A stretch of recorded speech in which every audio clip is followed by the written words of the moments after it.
I'm John Kovach. I've been a newsman, a sports announcer, and a football coach, but the one constant, since I was old enough to stand next to a stream with my dad, has been fishing. I've waded rapids, stood on slick rocks, hacked through ice, and been tossed about the deck of a boat. And I want you to love fishing as much as I do, and join me on this journey.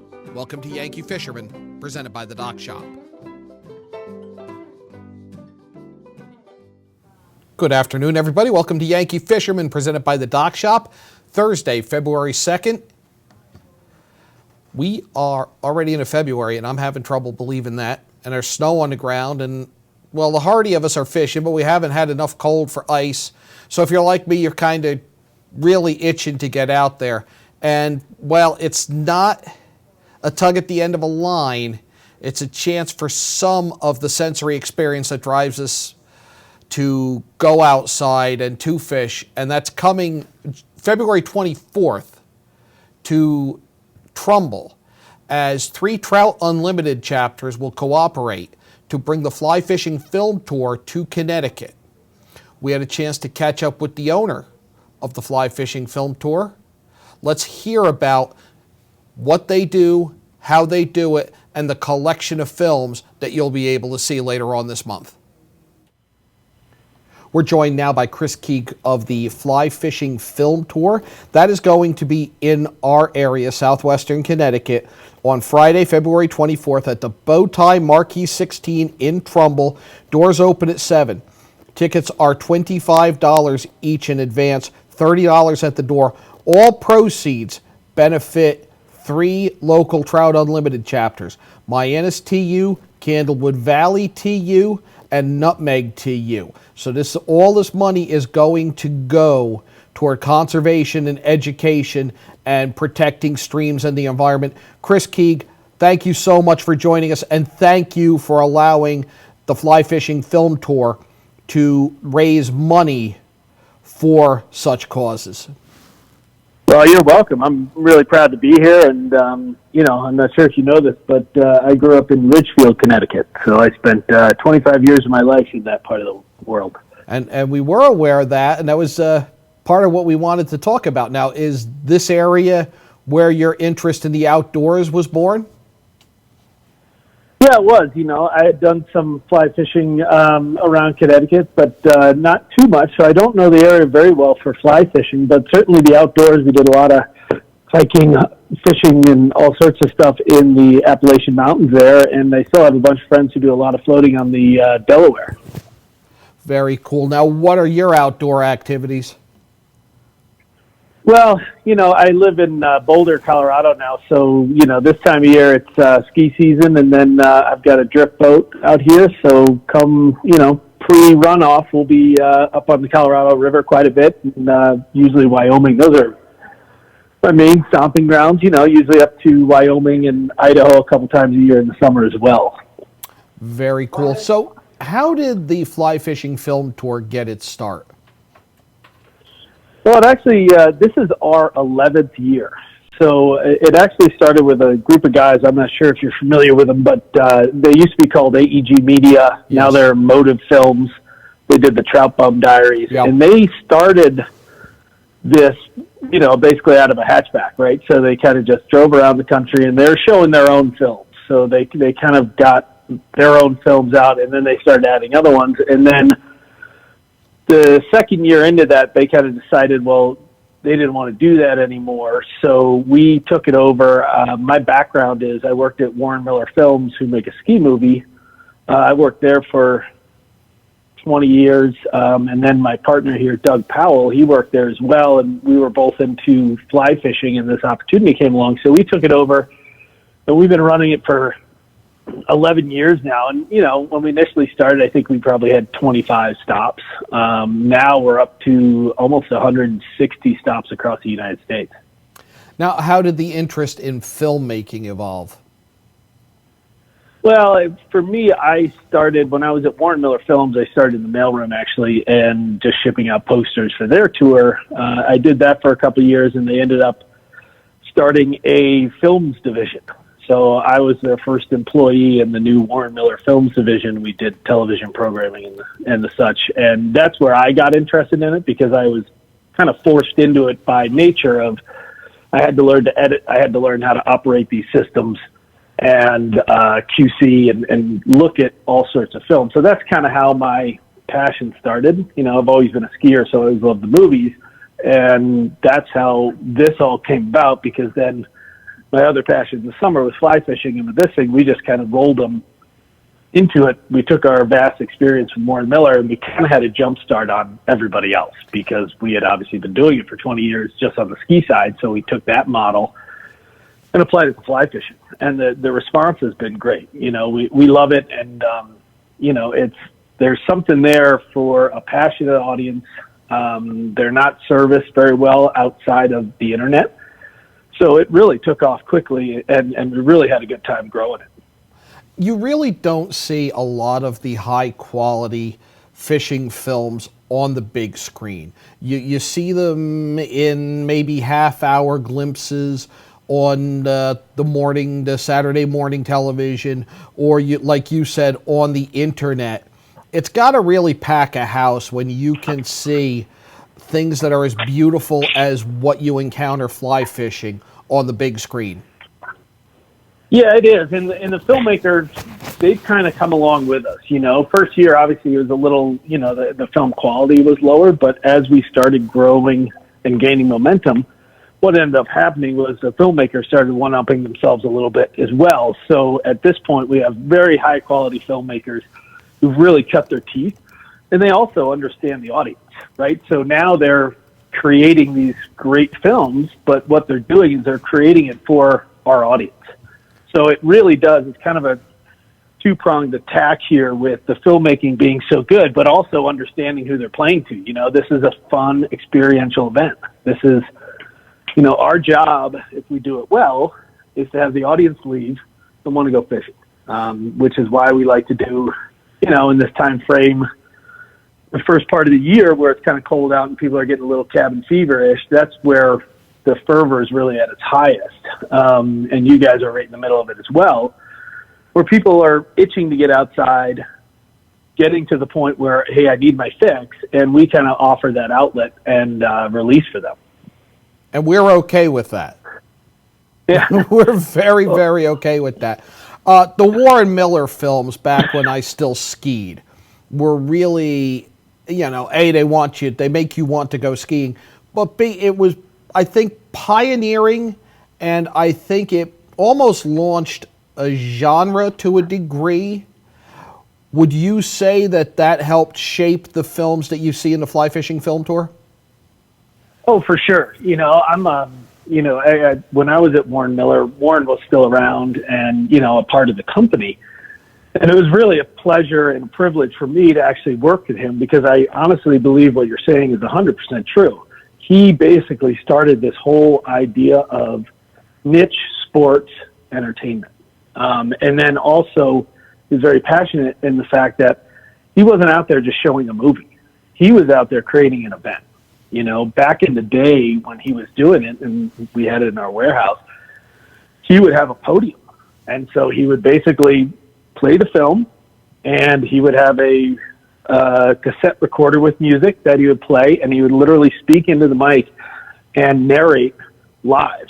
And that's how this all started. And I don't think you would have the Real Rocks of the world. You wouldn't have the TGRs. You wouldn't have any of these guys out there. You wouldn't have the Fly Fishing Film Tour probably. No. If he hadn't pioneered that type of event and actually pointed to a group of people who are underserviced. And at that point, you know, nobody's doing ski movies either, which is kind of where we pride ourselves, is we kind of came into the same situation, right? We had knowledge and we could put on a tour, but at the end of the day, we were servicing a clientele that was really, really hungry for it. Chris, if you could stay with us for a few minutes, I'd like to come back and talk about some of the films that people will see on this year's Fly Fishing Film Tour. For sure, I'd be happy to. We're real proud of our lineup this year, so it'll be my pleasure. We'll be right back with Chris Keig of the Fly Fishing Film Tour on Yankee Fisherman, presented by the Dock Shop. Well, there's still a bite out on the water. Most anglers have decided to stow the gear for the winter. Just because Mother Nature isn't cooperating doesn't mean you can't see the latest models of all your favorite gear. With 2 convenient locations, it couldn't be easier to get your fix of summer. Boater, beach bum, fisherman, or simply love the New England coast, this is a unique place to shop. The Dock Shop, 51 Tokenique Road, Darien, 609 Riverside Avenue, Westport, or on the web, dockshop.com. Want a new experience in car buying? No aggravation, no confrontation, just answers to all your questions. Scap Chrysler Dodge Jeep Ram. Car buying the way you want it to be. With one of the largest selections of new 2- and 4-door Jeep Wranglers available, we are Connecticut's Wrangler headquarters. Located in Fairfield, Connecticut, we're easy to get to. Just 2.5 miles off the Merritt Parkway, exit 44 via Route 58 South. Save thousands right now during the Start Something New sales event, now through January 31st. Walter Stewart's Market is your destination for the best big game fixings. From our house-made fresh guacamole and dips to chili, chicken wings, pulled pork potato skins, risotto balls, and take-and-bake house-made specialty pizzas. Combined with a selection of the best craft brews, Stewart's is your one-stop big game shop. Stop into Walter Stewart's Market, conveniently located at 229 Elm Street in New Canaan, or order from our game day menu online at stewartsmarket.com. Whether you're looking for the freshest seafood, the perfect steak, or want to share delicious appetizers, look no further than the Stone's Throw in Seymour. Chef Peter Hom has more than 30 years of experience creating original recipes in his American eclectic style. Our dishes are made from scratch with fresh, local ingredients that pair perfectly with a seasonal craft beer, a signature cocktail, or your favorite wine. When you visit our Riverside location, you'll feel like you're on vacation when you're only a stone's throw from home. Visit us on Roosevelt Drive in Seymour or at StonesThrowCT.com. It's all about meeting goals this year, and Trinity CrossFit of Ridgefield has experienced trainers, top-of-the-line equipment, and a newly renovated space to help get you there. Offering more classes per day than any other CrossFit gyms in the area, we cater to all fitness levels. Our coaches have a combined 10 years of experience in CrossFit, and as competitors themselves, Trinity coaches can get you ready for competition in 2017. Visit our convenient location on Route 7, Danbury Road, or find out more at trinitycrossfit.com. If you're watching this broadcast, you're not alone. The HAN network is available for 200,000 Connecticut cable customers on the Frontier Network, and we've also reached 1.7 million viewers on our free live streaming sports, news, and entertainment broadcasts. To reach our rapidly growing audience, contact Advertising Director Jessica Murrin at 203-273-7312 or email jessica@han.network. If you're watching this broadcast... We are back with Chris Keig of the Fly Fishing Film Tour on Yankee Fisherman, presented by the Dock Shop. Again, the Fly Fishing Film Tour is going to be not far from where Chris grew up. It's going to be in Trumbull, Connecticut, Friday, February 24th. Doors open at 7. It will benefit Mianus Trout Unlimited, Candlewood Valley Trout Unlimited, and Nutmeg Trout Unlimited. Tickets are $25 at each of those TU chapters' websites. $30 at the door. We were talking with Chris about the film tour, how it started. Chris, what will people see on this year's Fly Fishing Film Tour? Well, we've got a lot of really great films out there, and we have all the trailers up on our website, so if any of your audience wants to go take a look at the trailers and see what I'm talking about, we've got a couple of pieces across the pond, as they say, over in Europe and Russia. We have a film called End of the Rainbow.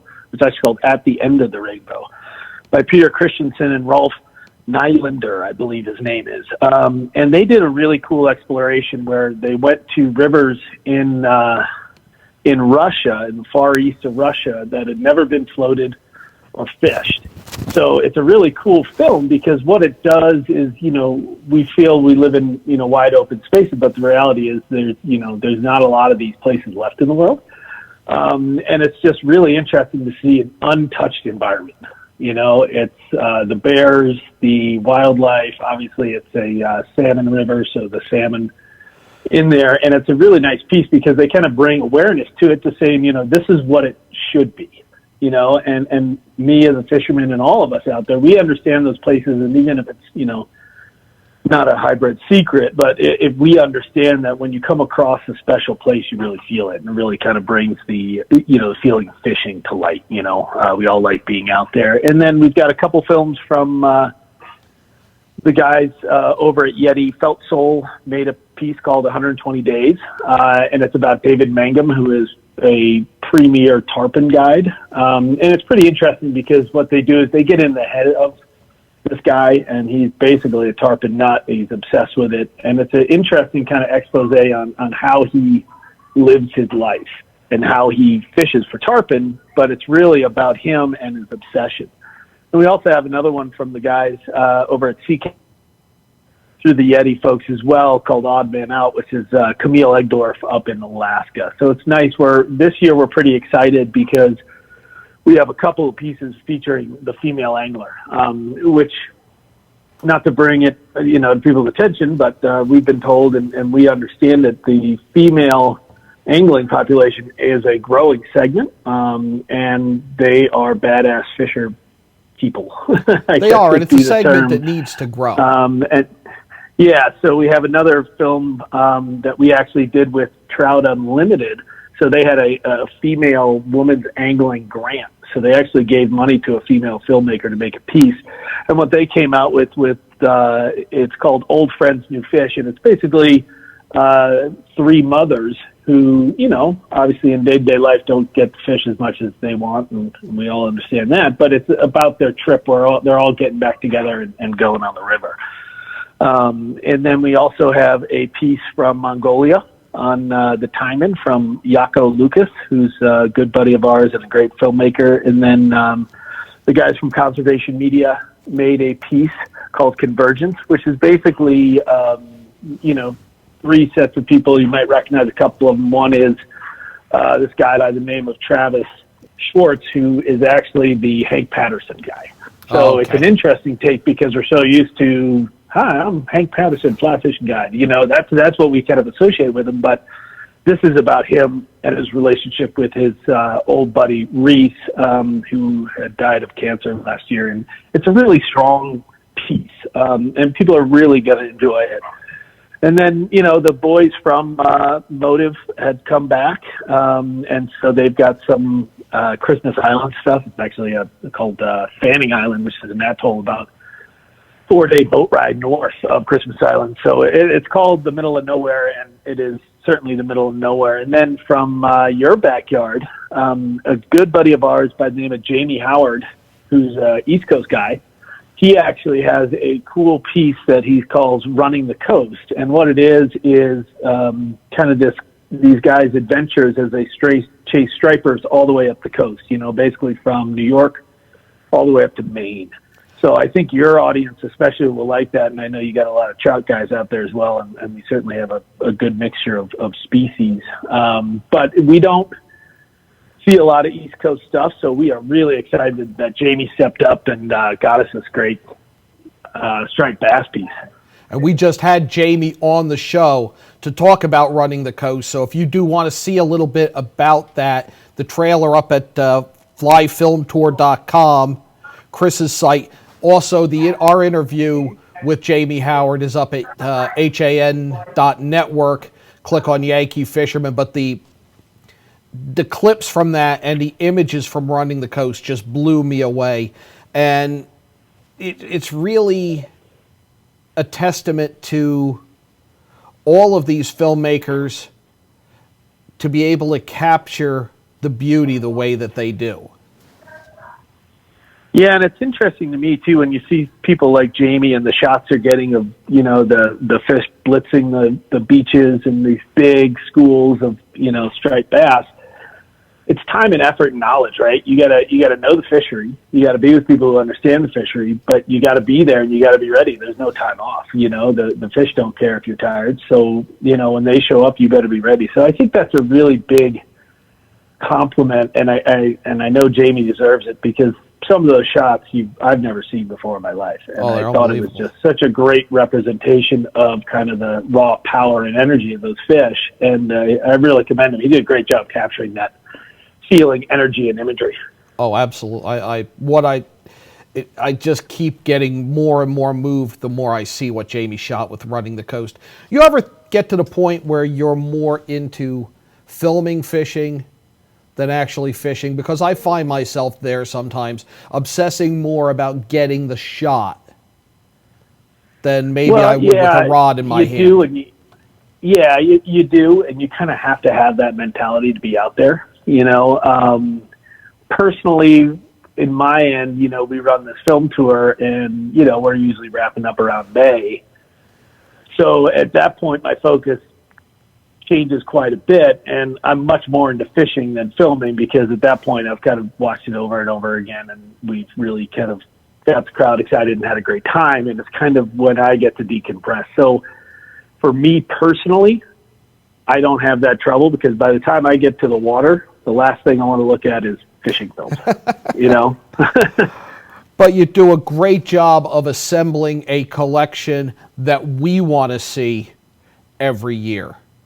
And we're glad that we can see them coming up on February 4th here in Trumbull, Connecticut. Chris Keig of the Fly Fishing Film Tour, thank you so much for spending some time with us here on Yankee Fisherman, and thanks for your continuing support of conservation causes such as Trout Unlimited. Yeah, and I believe that show is February 24th. Yes. I think he said the 4th. So 24th. Yeah, just to confirm that. Well, we're happy to be a part of it, and we're so glad you guys are getting behind it. And, our conservation efforts, I'd say over a year, we raised close to $400,000 to $500,000 for conservation groups and charities across the country. So we are real proud of that fact, and it's people like you who make it happen. No, it's you, and we thank you for Chris Keig of the Fly Fishing Film Tour. We'll be back in a minute with more Yankee Fisherman, presented by the Dock Shop. Well, there's still a bite out on the water. Most anglers have decided to stow the gear for the winter. Just because Mother Nature isn't cooperating doesn't mean you can't see the latest models of all your favorite gear. With 2 convenient locations, it couldn't be easier to get your fix of summer. Boater, beach bum, fisherman, or simply love the New England coast, this is a unique place to shop. The Dock Shop, 51 Tokenique Road, Darien, 609 Riverside Avenue, Westport, or on the web, dockshop.com. Well, Have a sports injury or slip and fall that needs immediate care? Coastal Ortho Express Urgent Care gives you direct access to an orthopedic specialist fast, without an appointment. Basketball, hockey, skiing, whatever the sports injury is, sprain or fracture, Coastal Ortho Express can help. Coastal Ortho Express Urgent Care, open Monday through Saturday, now in 2 locations. The iPark Building at 761 Main Avenue in Norwalk and 36 Old Kings Highway South in Darien. Or go to coastalorthoexpress.com, like them on Facebook.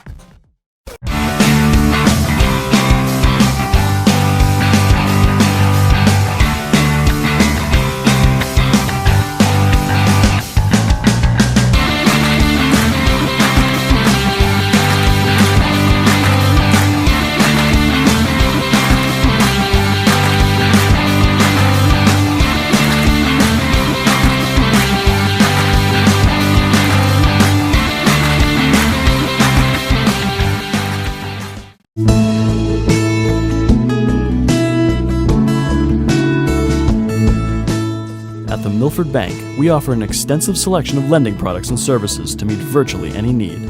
Submit your application online in our Mortgage Web Center. Start to finish, you can apply for a loan in as little as 10 minutes. Our knowledgeable and helpful staff are available to meet with you at your convenience. To learn more about what we can do for you, stop by one of our Milford Bank offices or visit us at milfordbank.com. The Milford Bank, always there. Member FDIC, Equal Housing Lender. On time, done right, safe and reliable. MrHandymanCT.com.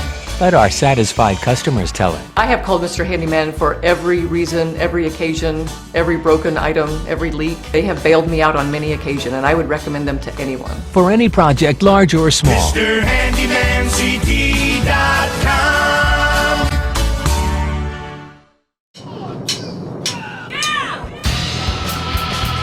I'm Frank Granito. And I'm Donald Ing for the HAN Network.